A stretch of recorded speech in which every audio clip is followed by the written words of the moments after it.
20% du budget global de l'État sur 7 003 milliards de francs CFA. L'enveloppe du ministère de l'Éducation nationale représente un peu plus de 909 milliards de francs CFA. Une hausse sur le budget plutôt de l'éducation de 2012 à 2019 et de 2019 à 2024. Une situation liée à l'augmentation des salaires, la résorption des abris provisoires et les dépenses de fonctionnement, entre autres explications. Quelle place de l'éducation dans le programme des candidats à cette élection présidentielle? Élément de réponse dans cet élément, signé Aminata Mbaresso.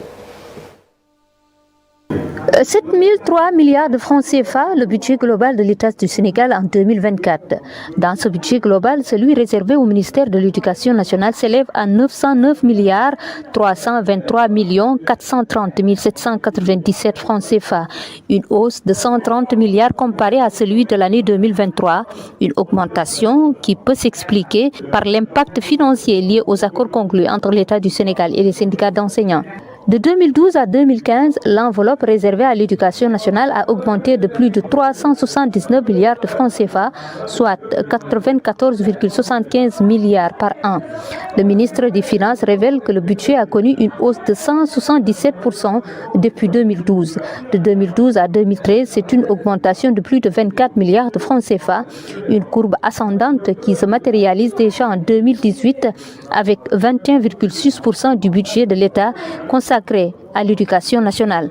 Dans le classement des budgets ministère par ministère, celui du ministère de l'Éducation se taille la part du lion. De 2019 à 2024, une hausse du budget est également constatée.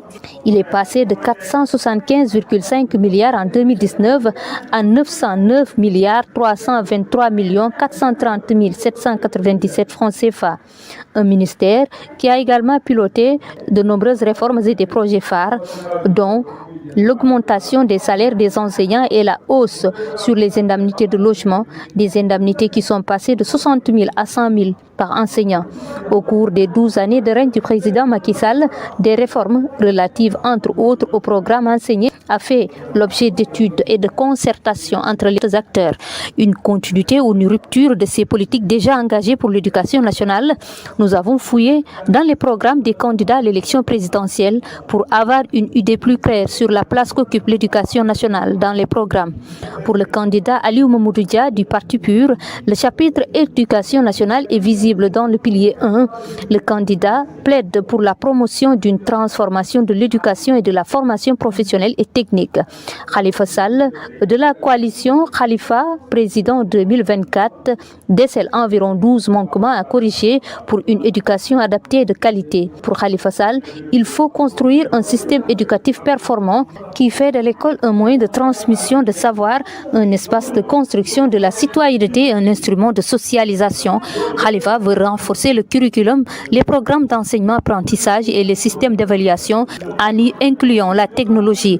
Rappelez que dans le budget du ministère de l'Éducation nationale, le pourcentage réservé aux cantines scolaires est aujourd'hui jugé assez faible comparé au budget global du ministère.